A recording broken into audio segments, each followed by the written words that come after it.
Reka tubashimire abantu mudahwema kubana natwe uko bukeye uko bwije, mukabana natwe kuri Mos TV. Imana igibaho umugisha.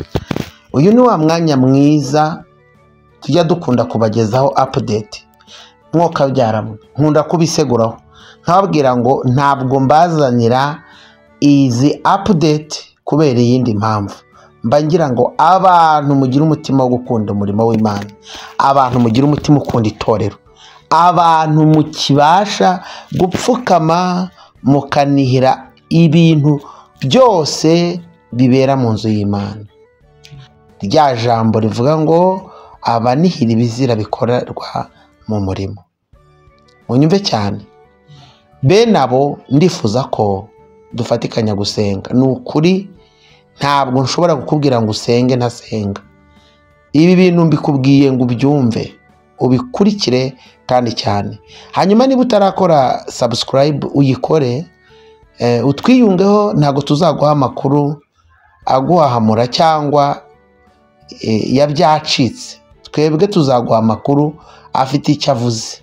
Icya kabiri, tuzaguha ijambo ry'Imana rihembura umutima, riruhura ubugingo, ririmo inama zungura. Icya gatatu, turi abagenzi bajya mu ijuru, ntabwo twifuza icyadutobera rero, kuko ntacyo twakora ngo tugurane ubugingo bwacu iby'inaha ngaha. Hanyuma ntatinze kugira ngo naza kubarambira, uyu munsi dufite update zirenga imwe, ariko ntabwo tuza no kuzitindamo kubera ko aho bigeze tuzatuvuga bigufiya, dusengeho birebire. Icya mbere ndashaka kugira ngo mbibutse mwebwe mutare mubizi, ku itariki 19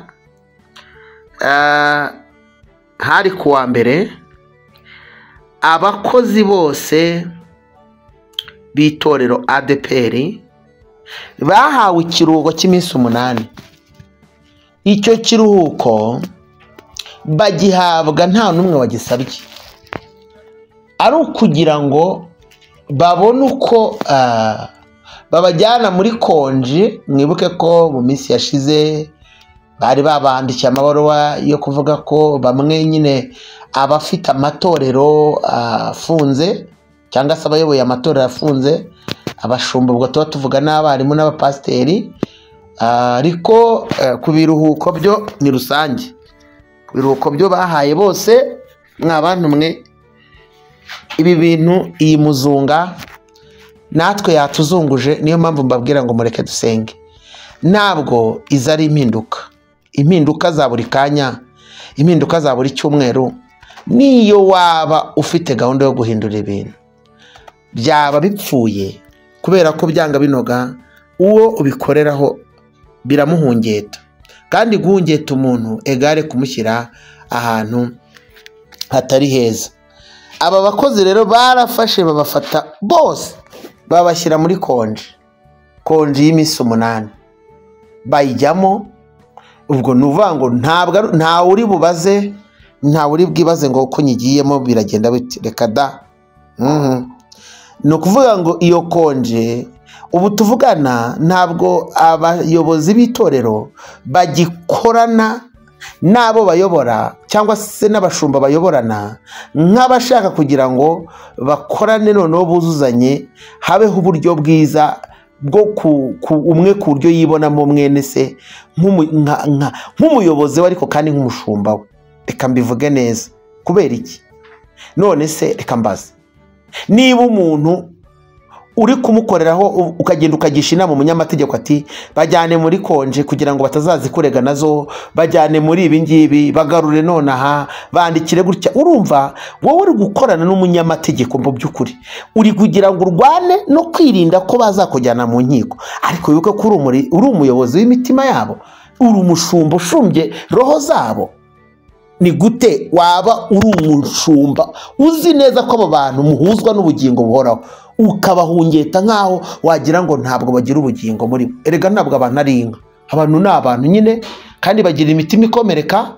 Ikindi baratekereza, ikindi barababara, ikindi naho batavuga, ariko burya bafata umwanya wo gusenga. Reka mbabwire rero ngo amasengesho yo gusenga bikiza bigizayo ibintu bibishye bibashaririye amaze kuba menshi, kandi muzamenye ko Bibiliya yarabivuze ngo gusenga kwazamutse ibintu byatumbagiye ngo bigeraho biraza imbere yanjye. Ibintu amaherezo muzabona icyo bizabyara ntabwo ari cyiza. Niyo mpamvu mbabwira ngo ntabeho gusenga. Iyi konji rero ntayo bari basabye, ahubwo bo bayibashyizemo babatunguye. Muri iyo minsi kandi 8 itorero ubu bagiye aho cyane cyane wenda reka tuvuge bagiye bavuga bati ahantu hari umuyobozi w'abadiyakoni nayobore, cyangwa se bakareba undi mudiyakoni akareba inshingano ngo abareberera itorero. Nawe unyumvire, ibyo bintu ubwabyo nta manota na make wabiha, biragoye pe. Ikindi ntabura kuvuga aba bashumba bari biteze iki ko nabo byabateye ubwoba, ukuntu bagomba kuva muri konje batasabye. Ariko ubu tuvugana twamaze kubona urutonde rw'abantu basaga 100 bagiye kwirukanwa, bo bamaze guporopozwa. Niba liste abacitse ntago tubizi, niba bayishyize hanze babishaka ntago tubizi, ariko reka tubabwire ngo ibi bintu ntabwo ari byo. Aba bantu kuba wabasezerera nta gitangaza cyari kibaye, kuko ni bisanzwe ko entreprise cyangwa se institution ishobora guhagarika umukozi mu buryo bumwe cyangwa ubundi. Ariko ikibazo ntabwo ahangaho ntabwo ari muri koperative cyangwa mu kimina, ni mu murimo w'Imana. N'abantu baje bagana ndetse n'izo nshingano bafite ntabwo arizo zabazinduye pe, bazinduwe no kugira ngo iby'ubwami bw'Imana n'ubugingo bwabo butunganire mu itorero. Rero birababaje kuba ushobora kuba wahungeta ubuzima bw'abantu wibagiwe ko ubugingo bwabo ari bwo bwabazinduye, ugashaka kugira ngo bukomerekere aho ngaho kandi utanitaye rwose kuri iyo ngaruka n'icyo yabyara. Ikindi twababwiye yuko itorero rizasigarana paruwase 30.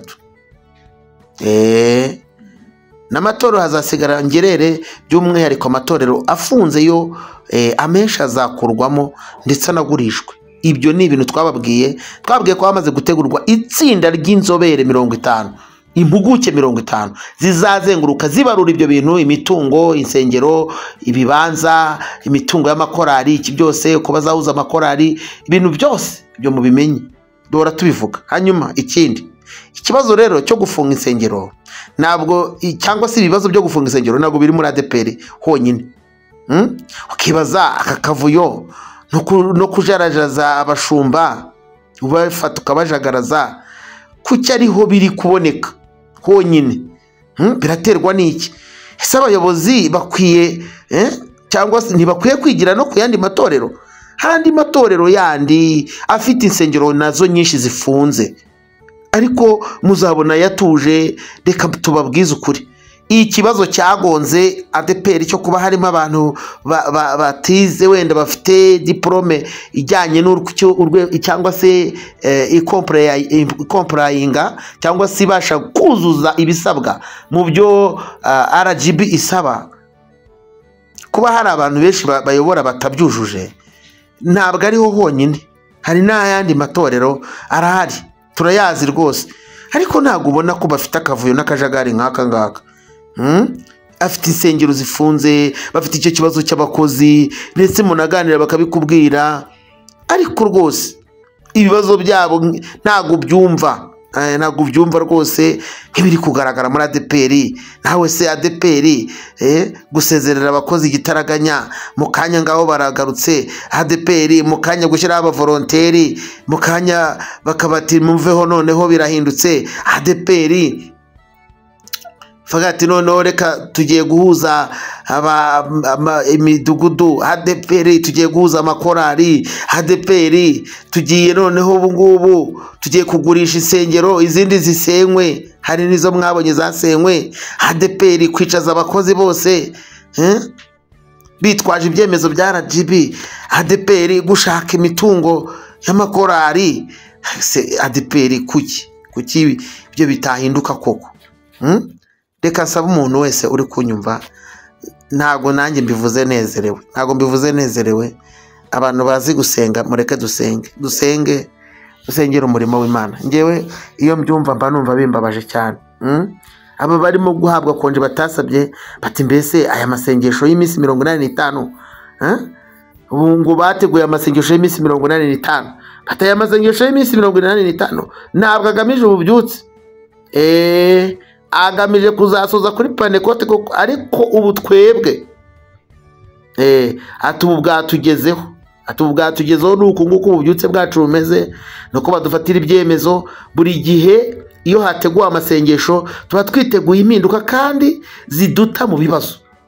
Bati ibyo niko byahoze, nguko uko ingoma ya Izayi yatuguye. Abo naba, iyo ni message ndi gusoma y'aba bantu, bamwe mu bantu bahawe izikonje. Bati nuko yatuguye, bategura amasengesho bakayita y'ikintu ariko agamije ati ntashobora kurangira atabaye impinduka kandi ziduta mu kaga.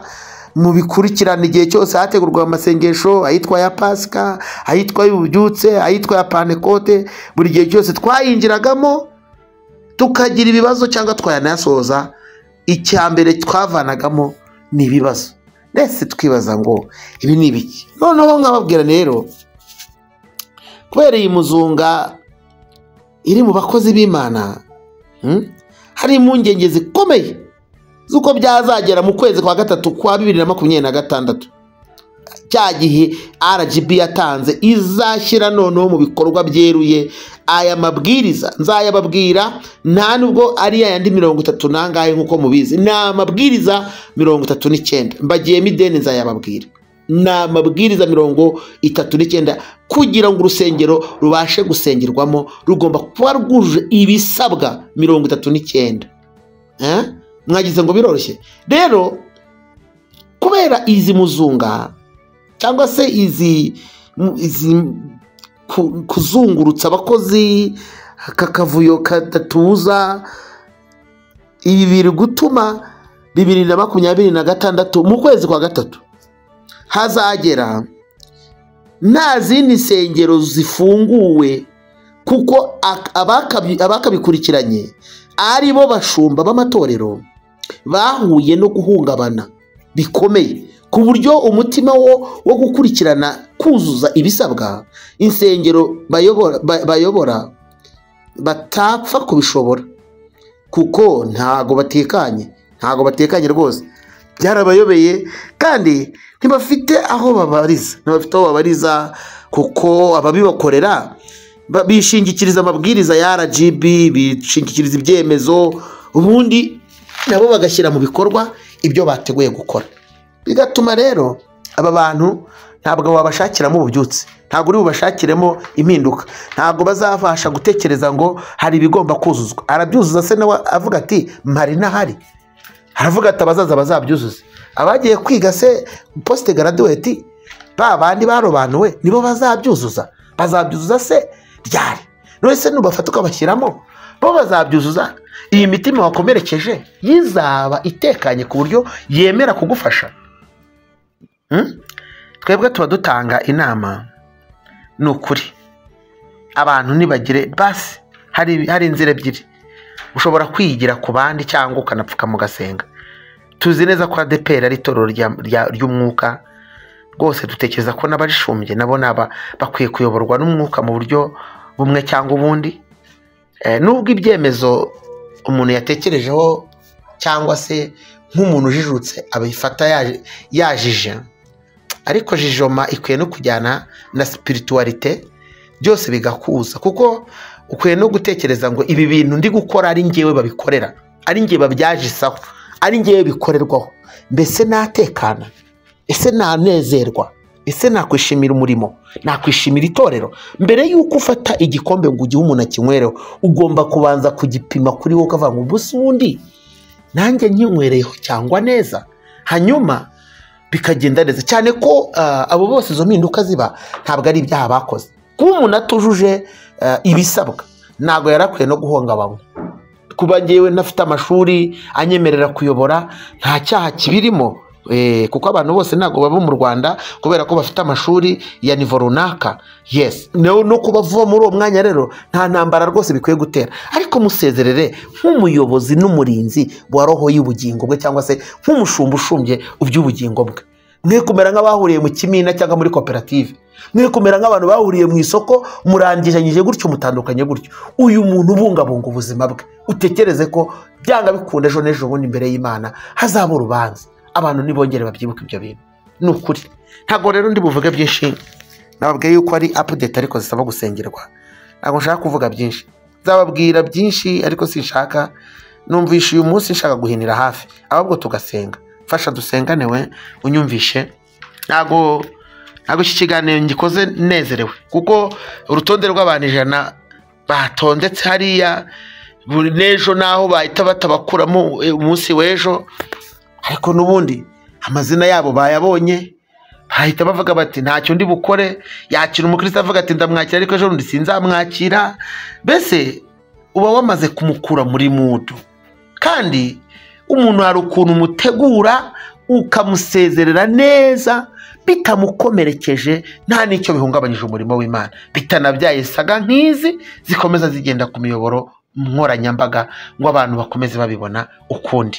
Rwose turumva twifuza ko ibi bintu yerere muzunga bihagarara muri ADEPR. Please bayobozi bashumba mu kuri itorero, ni muyoborwe n'umwuka, murebe ko iki kintu kimaze kuba too much. Hanyuma namwe rwose usibye no guha agaciro itorero ry'Imana, muhe n'agaciro namwe ubwanyu muri abantu bajijutse, mwagiye mu shuri muriga, kandi ntago mwaje muvuye hirya no hino, mwaje muri abanyetorero. Ni ukuri namwe ni muri agaciro, ni muryubahishe, kandi pe ni mu bikora Imana izabaha umugisha, kuko iri torero twaje dusanga ririho, ariko twarikuriyemo, twaririyemo ibyo kurya by'umwuka, ryaratureze. Ntabwo twifuza kuribona ryandagaye ku rwego rusa n'urwo ririho none. Turabinginze ni mwongere mutekereze ikintu itorero ry'Imana ryakorerwa, kandi uzabikora azagororerwa. Niko n'umuririmbyi yavuze ngo witanga azagororerwa, ndaza ava umuseke utambitse. Reka sengane nawe unyumva. Nabonye niyo turi kubivuga bino hari abahagurukira kuburana, abandi bagatukana, ariko niyo wantuka nje nzakomeza mvuga ukuri, nzakomeza nsenge. Buri wese imbere y'Imana azagororerwa ibyo yakoze. Hanyuma Imana izi ukuri kuri mu mutima wanjye, niba mbikora kubera izindi nyungu cyangwa nambikora kubw'urukundo nkunze umurimo w'Imana. Ariko nawe wari ukwiye kuba umuntu w'Imana, ukaba umugenzi kuruta kuba nk'abandi bose. Imana iguha umugisha wonyumvishe, kandi reka tubabwire ngo aya makuru nubwo tuyamenya, benshi bibaza uko tuyamenya, ariko si cyo kibazo. Ikibazo ahubwo iyo tuyamenye hari igikorwa, ese hari igihinduka. Icyo kora twe turakomeza tugasenga, nta nubwo tuzahwema. Ko ijambo rivuga ngo abibutse Uwiteka ntimugahweme kugeza igihe Yerusalemu hazahindukira ishimwe. Ni ukuri tutarabona itorero ry'Imana rihindutse ishimwe ngo ribireke kuba igisuzuguro n'igitutsi mu bantu. Ntabwo tuzahwema kuvuga, nta nubwo tuzahwema gusenga. Tuzakomeza kubivuga, tuzakomeza gusenga no kubwira abantu ibiriho. Imana ibahe umugisha, kandi ntabwo tuzabwira abantu tutabwiye Imana. Reka dusengane. Mana yacu nziza, turagushimiye kubw'umurimo wawe. Iri toro ryatangiye mu 1940. Uyu munsi wa none rimurikiye benshi, riyoboye benshi, kandi n'itorero ryawe Kristo ndarisengeye. Hari benshi barikomotseho, hari benshi baryakiremo agakiza, hari benshi baryuzuremo umwuka wera, hari benshi baruhutse imitima, intambara zari mu mitima yabo zirahagarara. Ndagushimiye ko wagiye utuyobora, ndagushimiye ko watugaburiye amazi y'ubugingo binyuze mu itorero. Ndakwinginze iri torero ryawe rihagarareho Kristo, urirengere, kandi imbaraga z'ijuru ziritwikire. Turwanyije Satani urirwanya, turwanyije umwuka uri kurwanya ry'ubwaryo n'abakozi baryo. dusabye imbaraga n'umwuka w'Imana ngo amanuke atunganye. Dusengeye umurimo wawe muri rusange, dusengeye umurimo wawe mu gihugu cy'u Rwanda, dusengeye umurimo wawe mu matorero atandukanye, dusengeye umurimo wawe mu bakozi bawe, dusabiye ababene data bari mu nshingano bafite ihungabana n'ihungetwa rimeze gutya, turabasabiye Uwiteka biteho barengere kandi ubakomeze, ubahe gushikama no gukomera. Abana babo turabasabiye bajya bahura n'ibi ngibi bagakomereka bigatuma banga umurimo n'itorero, ariko turabasabiye kugira ngo bagirire neza. Nyaboneka Imana umanukire kubafasha no kububaka mu buryo bumwe n'ubundi. Urakoze kumva gusenga kandi kubanye natwe, cyubahiro n'ikibi muri byose mu izina rya Yesu, amen amen. Murakoze cyane, ibiganiro byacu nakagaruka, natwe turabakunda. Mwari kumwe na Mos TV. Shalom shalom.